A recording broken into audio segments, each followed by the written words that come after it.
La tarde del 16 de marzo del 2011 nos llegó a la redacción una información que advertía de la aparición de un cadáver de una mujer en una de las orillas del embalse. El cadáver de Amaya Azcue fue localizado esa misma tarde por dos personas que estaban realizando un paseo en el perímetro del embalse. El cuerpo se encontraba atado de pies y manos. Según las informaciones que nos facilitaron, prácticamente solo se le veía la cabeza.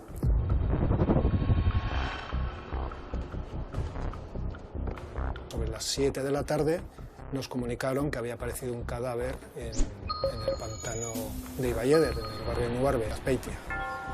Trasladamos un equipo allí y bueno, la zona estaba acordonada por los agentes de la comisaría y asumimos la investigación. Teníamos en la ribera del pantano una rampa de acceso a esta línea de agua. De la rampa había un cadáver sumergido de una mujer.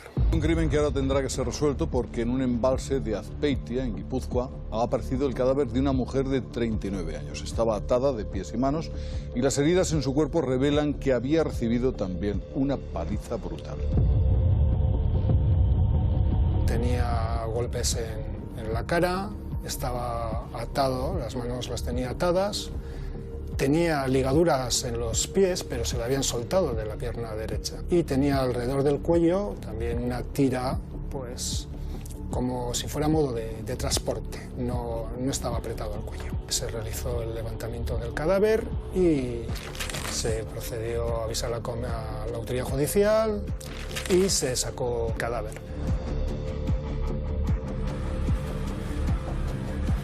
Acudimos al lugar de los hechos, en este caso al pantano de Ibaieder, y vamos recogiendo diferentes evidencias que luego pudieran ser que nos sean útiles para realizar el tratamiento en laboratorio. Se encontraron varias evidencias, se localizó restos de sangre, se encontró también unas rodaduras, marcas de rodaduras hacia la rampa, y posteriormente, al día siguiente, se localizó en las inmediaciones una pistola. Cuando finalizamos ya en el lugar, nos trasladamos a nuestras dependencias y empezamos ya con las tareas de, lo primero, identificar el cadáver. La ausencia de Amaya Azcue enseguida fue notada, tanto por su entorno de amigos como en el centro donde cursaban estudios las hijas. Ese día Amaya no fue a recoger a las hijas, una circunstancia totalmente anómala en ella. Finalmente, el marido, junto con otro familiar, se personó en las instalaciones de la comisaría de la Ertzaintza de Zarautz y denunció la desaparición. Casi al mismo tiempo, el cadáver de Amaya estaba siendo levantado del embalse de Ibaieder. Había una denuncia presentada esa misma tarde en la comisaría de Zarautz de una desaparición de una mujer cuyas características coincidían con nuestro cadáver. Esta información normalmente corre rápido en una comarca rural de Guipúzcoa, entonces no hubo ninguna dificultad en identificar el cadáver. Esa misma noche ya lo teníamos identificado. Entonces, a la mañana siguiente nos reunimos ya con la familia para comunicarles oficialmente lo que ellos ya sospechaban. Los investigadores reconstruyen las últimas horas de Amaya. Gracias a las cámaras de seguridad, descubren que ha sido asaltada a punta de pistola en el parking de un centro comercial. El atracador lo que quiere es el número secreto de sus tarjetas y para conseguirlo la golpea de forma muy violenta. Tras conseguir el PIN, el atracador la introduce en el maletero y la traslada a un embalse. Una vez allí le pega un golpe letal en la cabeza y la arroja al agua. Inmediatamente después acude a un banco a sacar dinero. Un movimiento que pone a la policía tras la pista del sospechoso.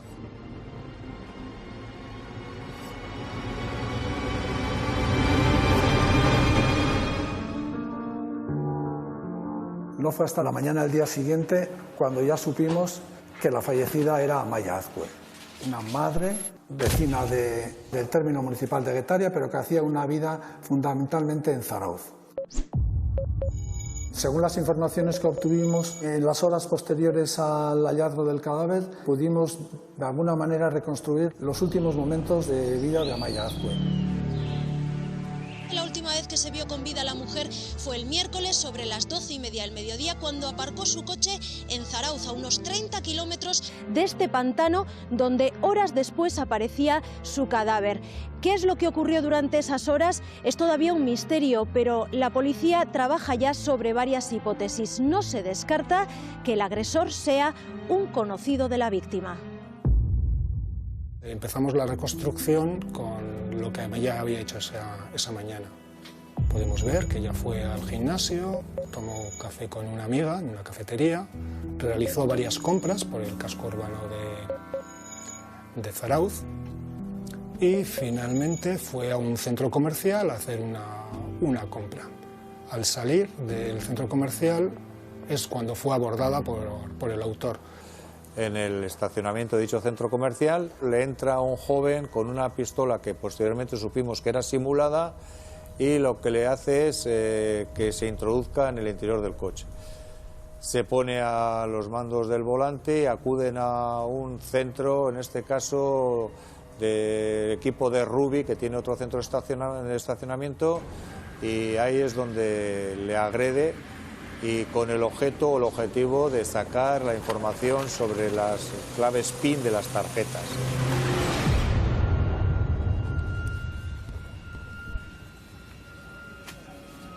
Nos llevó las diversas cámaras que conseguimos recuperar hasta la zona deportiva de Zarauz y entendemos que ahí se produjo la primera agresión. La introduce en el interior del maletero del vehículo, un Renault Megane.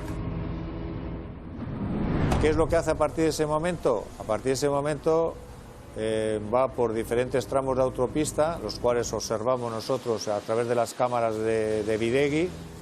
Accedió con el vehículo por la entrada a la autopista de Zarauz, por la autopista 8, y hasta la salida de Zumaya. Y accedió por la carretera GEI 631 y a dirección hacia Azpeitia.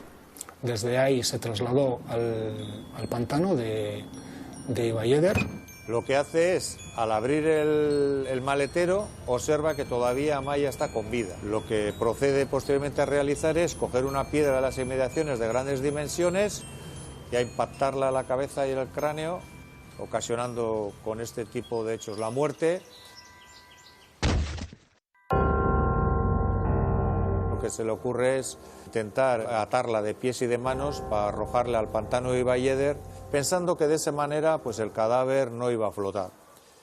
Como todo era muy improvisado, lo que realiza es, con las bolsas que llevaba la víctima, le ata las manos a la espalda y con los cordones de su bota lo que hace es atarle también los pies.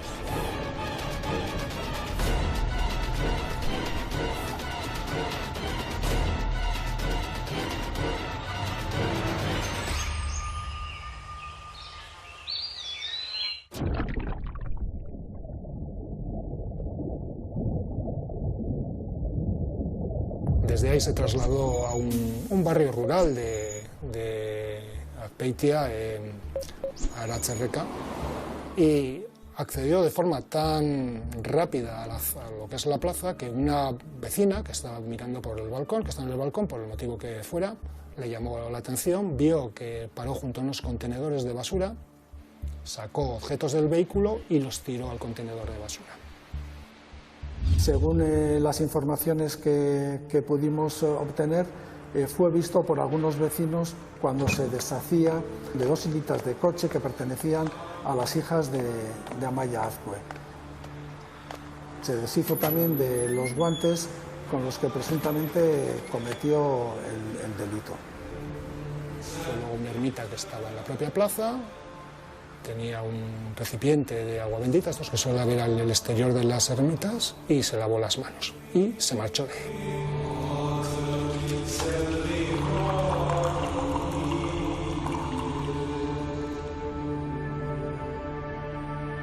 Finalmente el vehículo lo dejó estacionado en el barrio de Loyola, junto a la estación de tren, una estación abandonada, había un parque y lo dejó ahí abandonado.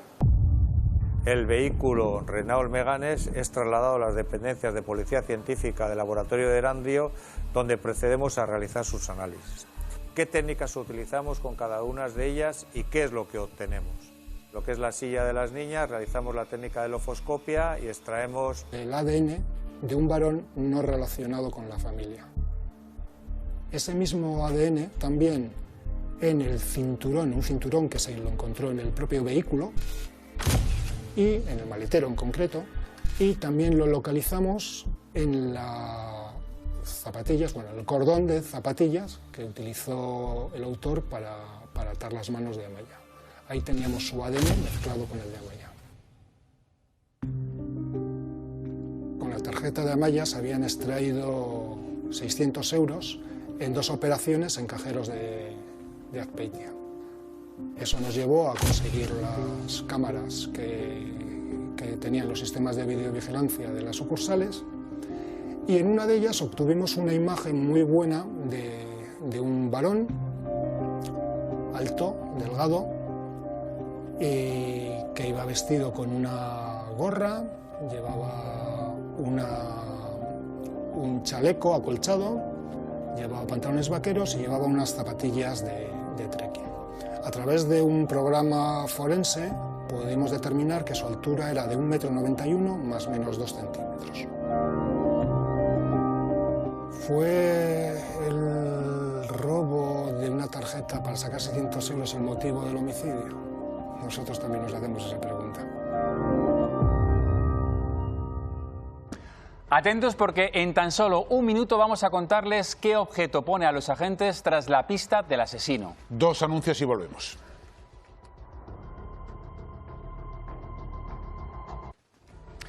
La policía tiene el ADN del autor, pero le falta su nombre, y para llegar a él investigan el cordón de las botas con el que Amaya fue maniatada.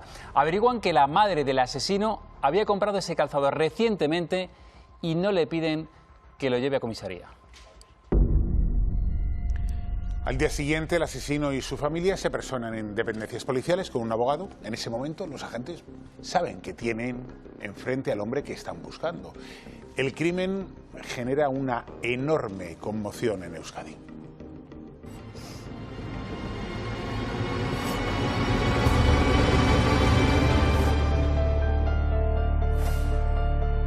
Concentración silenciosa por el asesinato de la joven Amaya Azcue, casada y con 2 hijos. Su cuerpo fue localizado el miércoles por la tarde en un embalse de la localidad de Azpeitia con signos de haber recibido una brutal paliza. De hecho, será necesaria una segunda autopsia para tratar de esclarecer lo ocurrido. Tanto en Zarautz como Orio se desarrollaron concentraciones de apoyo a la familia y de repulsa por un crimen tan brutal. El asesinato de Amaya Azcue causó una honda conmoción, no solo en Zarautz, donde ella hacía su vida social fundamentalmente, sino también en Orio, de donde es originaria la familia de Amaya Azcue.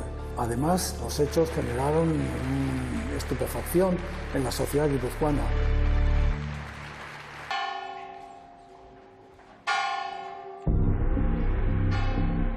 Al cabo ya de 15 días aproximadamente teníamos perfectamente establecido quién era nuestro blanco.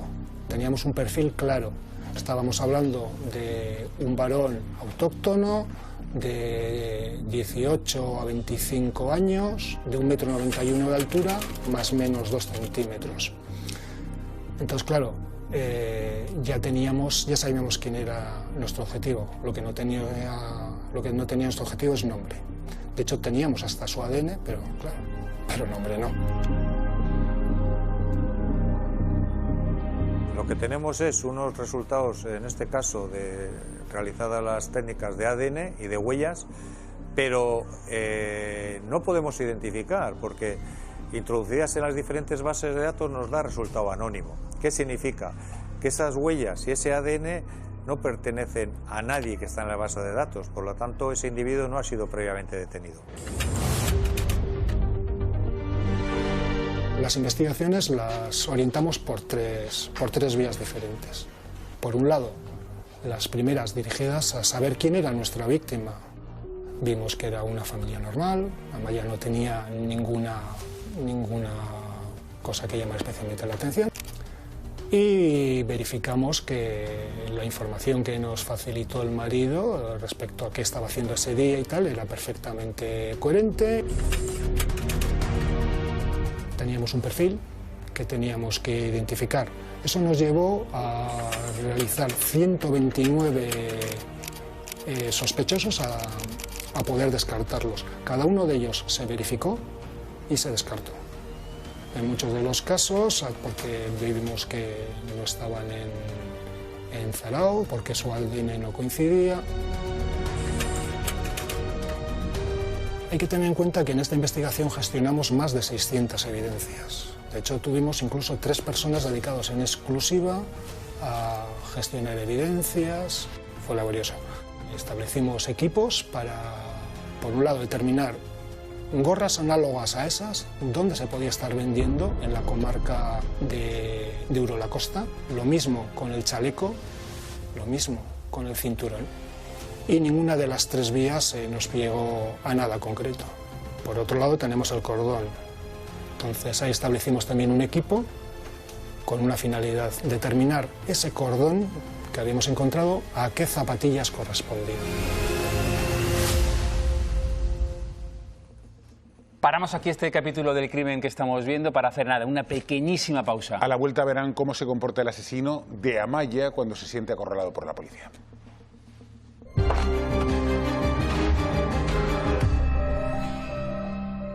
Continuamos en directo en Código Díaz recordando el brutal asesinato de Amaya. Van a ver qué objeto localizado en la escena del crimen conduce a los agentes hasta el asesino.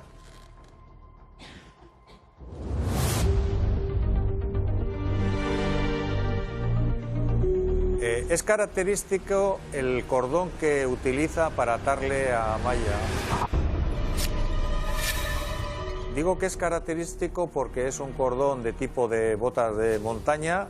El cordón era un cordón negro con ribetes rojos y tenía una serie de protectores de plástico en los 2 extremos. Nos ponemos en conocimiento del grupo de investigación dicha información que están trabajando y lo que hacen es que en un momento determinado, verificadas y comprobadas diferentes tiendas que se proceden a realizar la venta de este tipo de materiales o de botas, se observa que en un momento determinado en una de las tiendas la madre del autor había ido a comprar unas botas. Acudimos a casa de los padres de Ander, el autor del homicidio, y nos recibió su madre. Nerviosa, estaba muy nerviosa. Dijeron que quizá las tuviera uno de sus hijos. Le dijo, bueno, pues perfecto. Mañana quedamos en la comisaría de Azkoitia, que vengan por favor los 2 hijos y que traigan las zapatillas.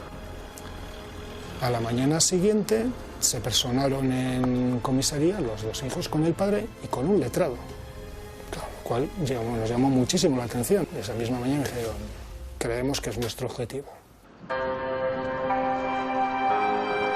Al final, el hecho de que Ander se personara en fiscalía un día antes de cumplir 18 años fue meramente circunstancial. Lo que determinó que él diera ese paso fue que el día anterior nosotros le citamos en comisaría con lo que él se dio cuenta que no era más que una cobertura. Meramente circunstancial. Yo creo que él se entregó en la fiscalía porque de alguna manera creo que se vio acorralado por la policía. La familia de Amaya Azkue, especialmente su marido, se sentían profundamente dolidos con la actuación de la familia de Ander. En una entrevista que se le realizó en el Diario Vasco, el propio marido reconoció que no le parecía ético que la familia hubiese apoyado de la manera en que lo hizo a su hijo. Entendía que los hechos eran de tal gravedad que solo cabía el arrepentimiento y una empatía hacia la víctima. Estamos hablando de un chaval que llega a su casa, cuya ropa completa, cuyas zapatillas recién compradas hacía muy poquito tiempo, desaparecen, van a la basura. Eso nos indica que los padres algo sabían. Sabían que había sido el autor del homicidio, que había estado implicado en alguna pelea, no lo sé.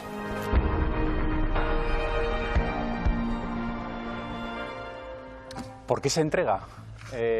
No sé si es circunstancial, como decía en el reportaje, un día antes de cumplir los 18 años, o esto forma parte de alguna estrategia para... Bueno, yo creo que se entrega porque está acorralado, porque aunque se hubiese entregado días después de cumplir los 18 años, realmente el juicio por la ley del menor hubiese sido el mismo, claro, porque el hecho es cometido cuando es menor, no depende de cuándo te entregues, sino de cuándo cometes el hecho.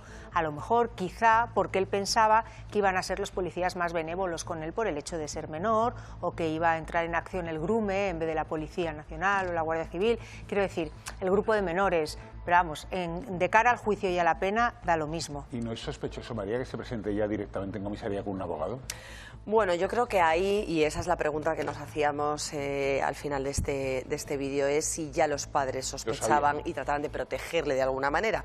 Es decir, comparecen en comisaría con esas botas que requieren, en principio no hay ninguna acusación sobre ellos, no hay nada que les ponga sobre aviso de que están siendo o que son sospechosos o que están siendo monitorizados, pero ellos ya de alguna manera tratan de protegerse o de ir asesorados por lo que pueda pasar, porque evidentemente entiendo que todos los que son padres y nos están viendo y los que tenemos hijos nos damos cuenta casi antes que nadie de lo que puede estar pasando o de, ¿no? Conocemos a nuestros hijos y conocemos las cosas y vemos además cómo se comportan y cómo actúan y sus horarios y dónde ha estado este día y hay cosas que no cuadran. O sea, tú no vas a comisaría con un abogado. Por eso lo digo. No sabes lo que hay. Es decir, ¿hay muchos padres que saben lo que hacen sus hijos, Carlos? Mira, tú eres padre al igual que yo y al igual que los que estamos en esta mesa, casi todos.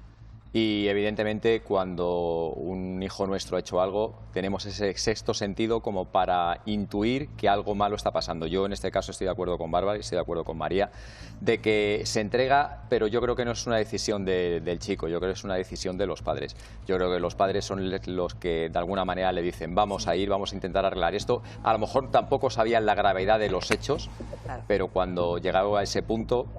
¿Y semejante brutalidad para robar unas tarjetas?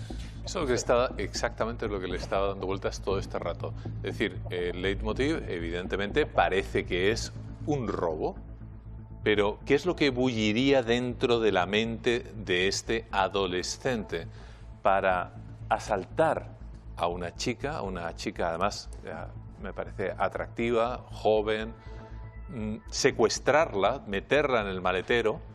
Sí, luego lo roba, pero en mi experiencia profesional he visto, imagino que en la vuestra también, muchas personas que cometen delitos, pero que en el fondo lo hacen para cubrir otras pulsiones que ellos tienen, ¿no? Fíjate, este individuo no tenía antecedentes. Sin embargo, cometer un crimen tan atroz por primera vez parece sorprendente. Algo habría hecho anteriormente y va progresando, ¿no? No necesariamente. Bueno, perdón.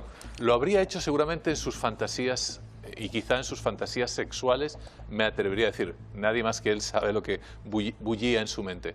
Pero la dinámica que tiene, el tipo de víctima escogida, etcétera, no me extrañaría que fuese sido mucho más allá de lo que es esa especie de simple robo, ese sadismo empleado. Tirarle la piedra en la cabeza, no hacía falta. No hacía falta. Fíjate, no, lo que pasa Pérez Rangel, que fue un asesinato que tratamos aquí, Pérez Rangel también le robaba las tarjetas y de hecho le pillaron en un cajero sacando dinero. Sí, ha habido varios. Y en cuanto a lo de que es un menor y que probablemente tuviese fantasías y que si no se entrega, si no le detienen, probablemente sí hubiese cometido otro crimen, tenemos muchísimos menores y siempre en España tenemos muchísimos que podemos nombrar aquí y algunos también los hemos analizado aquí, que han cometido esta clase de crímenes que son bombas de relojería y volvemos siempre al eterno debate de la ley del menor.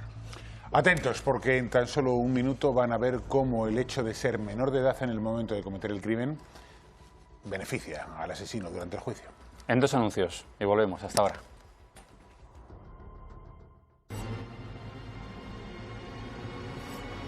El 12 de marzo de 2012, un año después del crimen, Anders se sienta en el banquillo. Declara que él no tiene nada que ver con el asesinato, pero claro, la pregunta es, ¿y entonces por qué su ADN está por todas partes?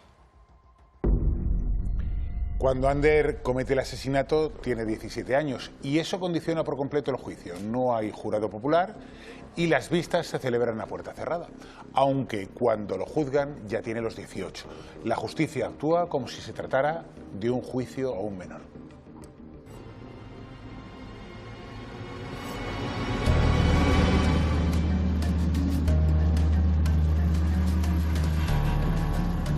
Tras su detención, Ander fue conducido al centro de menores de Zumárraga y allí permaneció hasta la fecha del juicio.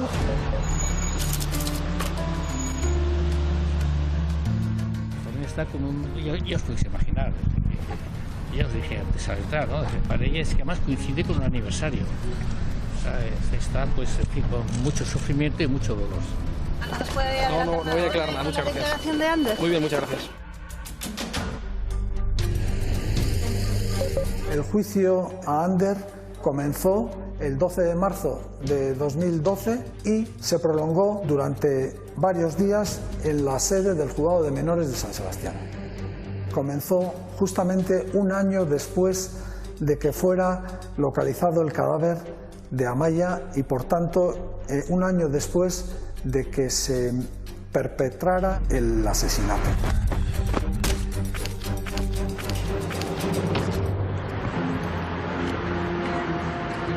El juicio, bueno, pues al final un juicio de menores, sin jurado, como hubiera sido en el caso de un homicidio si hubiera sido mayor de edad, con lo que ello implica. Desde el punto de vista de la investigación, a nosotros el hecho de que fuera sido menor no nos condiciona en ninguna medida. La investigación fue exactamente igual por ese lado, no fue especialmente relevante.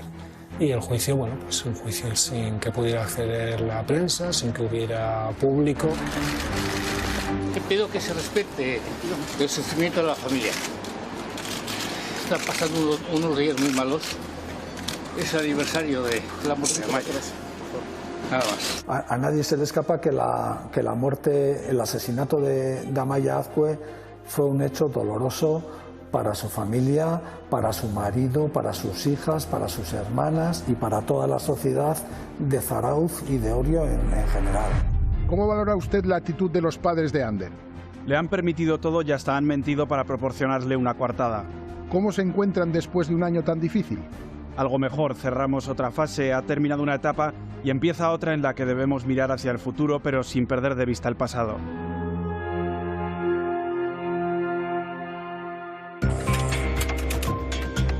El asesino de Amaya Azcue, de haber sido juzgado por un tribunal para adultos, habría sido condenado a penas muy superiores. Probablemente la condena que le hubiese puesto la audiencia de San Sebastián hubiese alcanzado los 30 años de prisión. No solo se le condenó por haber puesto fin a la vida de Amaya, sino también por un delito contra la seguridad vial, por un delito de robo y por otro delito de sustracción de vehículo. Se está celebrando a puerta cerrada. Lo siento, yo intenté que fuera a puerta abierta. Yo pedí que fuera a puerta abierta para que los periodistas pudierais informar a la sociedad. Pero la juez entiende que, por razón de preservar la situación del otro era menor, porque ya no es menor.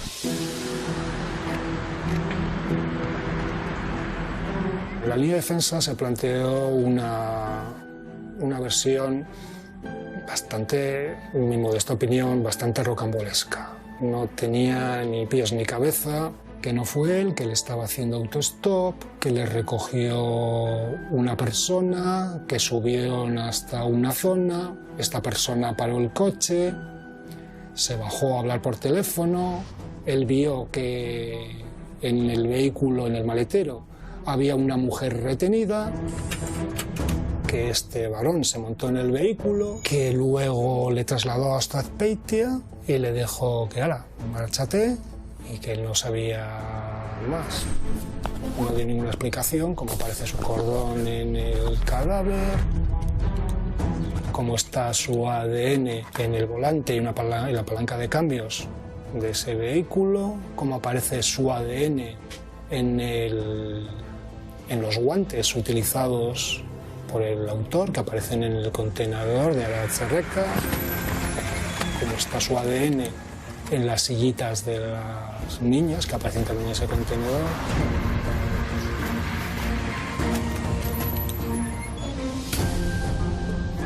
No fue muy coherente. Se le internó en el centro de menores de Ibaiondo, que es el centro de referencia en Guipúzcoa para el internamiento de menores en régimen cerrado, que es donde cumplió su pena. La versión de Ander, Carlos, hacía aguas por todos lados, la historia que se inventa, ¿no? Pues mira, acabamos de ver el vídeo de antes de las gemelas, la declaración chapucera, totalmente inverosímil, pues exactamente lo mismo. ¿Qué es lo que ha hecho? Pues ha adecuado unas circunstancias a unos hechos a sus circunstancias. Evidentemente, la carga de la policía científica y la carga de las evidencias forenses pues determinan que el relato que él está contando no tiene nada que ver con lo que realmente sucedió. De hecho, la sentencia sí lo acredita. Ya que te inventas una película, justifica la presencia de ADN en los lugares clave, ¿no? Quiero decir, pero es que se han inventado una película que no tiene. Claro, date cuenta también que es un chico que tiene 17 años, es un chico que a lo mejor se ha visto sobrepasado por los hechos y que tiene que ir improvisando según van viniendo las acusaciones. Me llama la atención los padres que intentan dar cobertura al hijo. Me lo has quitado de la boca. Con tal de defenderlo, ¿no? Efectivamente, ¿no? Y, como se dice vulgarmente, en el pecado está la penitencia. Es decir, muy probablemente esas actitudes laxas de los padres que le dejan en un momento dado dándole esa cobertura, porque hay una cosa como psiquiatra que me gustaría aclarar. Yo creo que en ocasiones es muy bueno sentirse culpable, y esta es una de ellas. Es decir, no pasa nada porque un hijo se sienta, como es lógico, y de esperar tremendamente culpable y no darle ningún tipo de cobertura cuando ha ocurrido una cuestión de este calibre, con este sadismo, con esta maldad, etcétera, etcétera. De hecho, además, en el 2018 a tres niñitas huérfanas. En el 2018, por primera vez reconoció los hechos y pidió perdón a la familia. En el 2018, Ya. A punto de cumplir 24 años. Cuando madura, cuando las circunstancias han cambiado, cuando ha reflexionado y tal. Yo puedo entender que los padres... Es un beneficio. Claro, es que es ¿Tenía evidente. beneficio?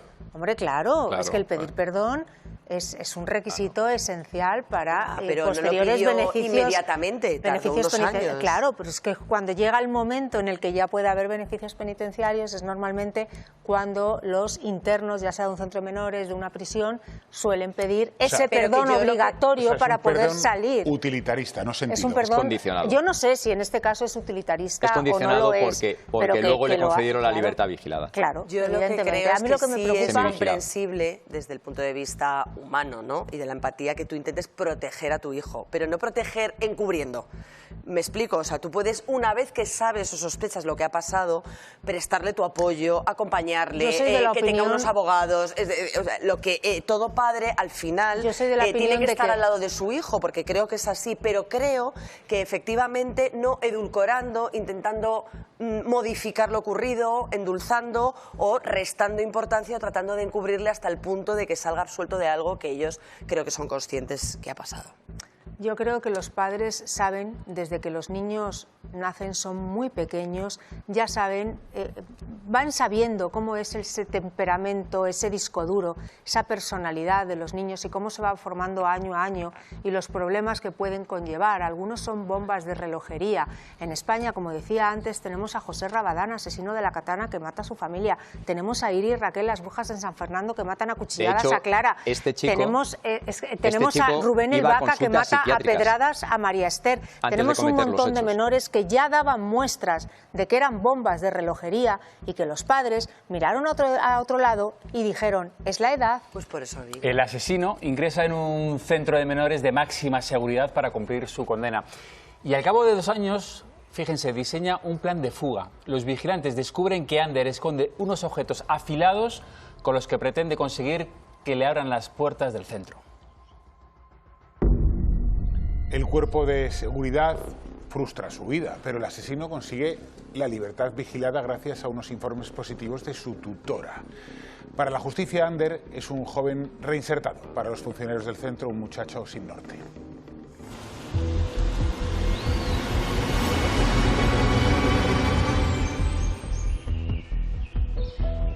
Cuando yo llegué a Ibaiondo, este muchacho llevaba 2 años y medio aproximadamente.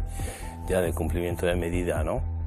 El centro de menores Ibaiondo es un centro de internamiento nivel 1 en Euskadi, es el único nivel 1, o sea, es máxima seguridad, tiene entre 35 y 37 plazas.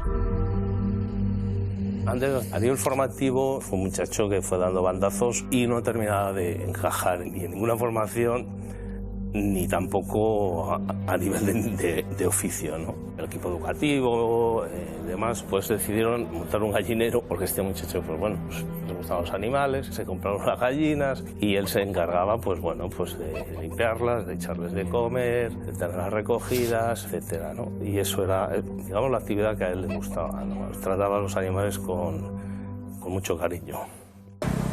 La impresión que daba Ander era de una persona, pues, muy frío, muy reservado. Admitía y acataba cualquier indicación de cualquier educador, o sea, no entraba en discusión para nada. Un muchacho, un compañero de él, nos alertó de que había una serie de elementos pues bueno, escondidos en las mamparas de los baños, de las duchas, que iban a ser utilizados para una fuga que tiempo atrás habían planificado este chico junto con algún otro, ¿no? Nosotros hicimos el registro oportuno y efectivamente encontramos allí pues unas barras de hierro que estaban afiladas como pues, a modo de cuchillo, ¿no? Y que estaban ocultas en las mamparas de los tubos fluorescentes en la parte de arriba. La intención era utilizar esos elementos a modo de arma blanca y ponérselo en el cuello a una educadora y a la vez que esto pues pedir al equipo de seguridad pues que fuera abriéndole las puertas hasta llegar abajo y bueno, pues, sustraer las llaves del coche de uno de ellas y fugarse. El equipo de seguridad fuimos los que pusimos una denuncia denunciando una serie de hechos, ¿no? Una de ellas que fue la más sonada, el que saliera a la luz que se había dado algún tipo de relación entre un interno y una educadora, ¿no? Esto era así, lo sabían sus compañeras, lo sabía el director del centro. El muchacho este era un seductor, era embaucador, sabía seducir, candilar a la gente. O sea, al final, pues a esta muchacha pues la cautivó. Esta persona además era, en aquel momento, era su tutora. O sea, era la persona que evaluaba y, digamos, transmitía esos informes positivos que luego iban a justicia.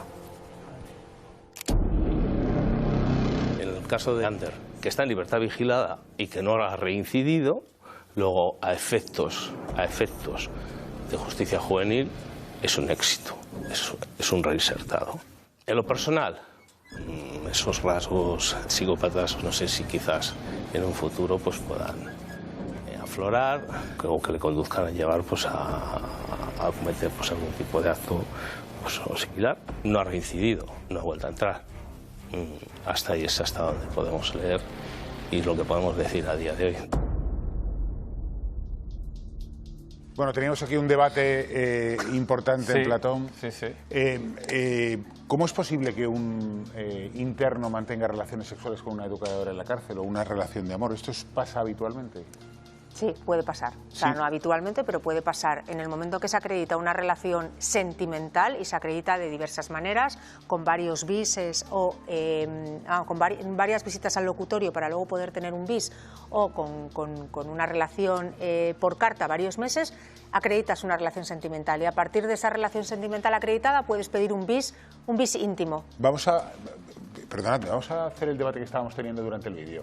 Si vosotros como padres tenéis a un hijo del que sospecháis que ha cometido un asesinato, ¿qué hacéis? Bueno, que sospechamos o que sabemos, si tenemos confirmado. Yo es que lo decía antes, creo que hay una diferencia abismal entre apoyarle, prestarle soporte económico, abogado, acompañarle y demás, y protegerle, creo que erróneamente, de que asuma la responsabilidad de sus actos. O sea, ¿tú le mandarías a la cárcel? Es que creo que se manda a él. Ya. No le mandaría yo, es que lo que ha hecho pero la pregunta él... no es esa, la pregunta es que ha sido muy clara. Tú, sabiéndolo y teniendo la oportunidad de denunciarlo a las autoridades, ¿le denunciarías y le mandarías a la cárcel? ¿Tú lo harías? Creo que la única ¿O le das cobertura y montas la única manera de ayudarle... No estás contestando. Es que no me dejáis. Bueno. Creo que la única manera de ayudarle a que, si es que se tiene que curar o si es que tiene que hacer las cosas bien, o si tiene que reinsertarse, o si tiene que aprender, es esa. Si no, le estás condenando a que dentro de 2 meses vuelva a hacer algo parecido. Carlos, ¿tú qué harías?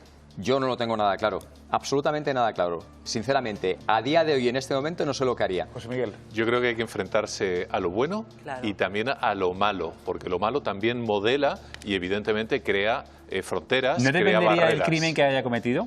Porque no es ni un asesinato que un homicidio, es decir, que hay circunstancias... A mí me daría igual el crimen, yo sí.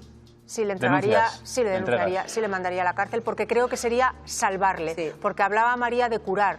La mayoría de estos menores no hay que curarles de nada, simplemente hay que resocializarles, porque no tienen una enfermedad, tienen un trastorno de personalidad. Entonces creo que es salvarles a través de la resocialización y de programas conductuales que se pueden llevar a cabo en los centros de menores. Sí, se llevan a cabo. Estás dando una respuesta penal como abogada casi, pero no como no sentimental. Si es que eso lo que requiere es una respuesta sentimental. No requiere una respuesta. Yo te estoy diciendo que una respuesta moral. A una persona a la que yo quiera, sí intentaría salvarla, y creo que la única manera de salvarla es que asuma su responsabilidad. ¿Y si la muerte ha sido por accidente, una imprudencia? Claro, es que no estamos hablando de lo mismo. Lo que yo decía antes, no es un asesinato, un homicidio. De repente ha sido un golpe, un mal golpe en una pelea, pum, y muere. Y tienes la posibilidad. Mira, el crimen de Nochevieja, una patada en la cabeza y lo matan. Se enteran un año después. Vamos a ver. Y el padre espera un momento. No es lo mismo. Lo que quiero decir, perdóname, lo que quiero decir es, no es lo mismo que tu hijo haya planeado un asesinato y haya matado se han peleado, le ha pegado un golpe a uno y ha muerto. En ese caso, ¿le entregáis o si podéis decir de alguna forma que se ha caído solo? A lo mejor tu hijo te miente. Y a lo mejor lo ha planeado y dice que ha sido fortuito. Si yo lo que quiero es poneros en esa tesitura. En la tesitura de que ha sido una muerte fortuita, ¿le entregáis o le dais cobertura? Yo insisto en que si pero rápido, pero que yo insisto en que si yo estuviera en esa situación, creo que uno tiene que asumir la responsabilidad.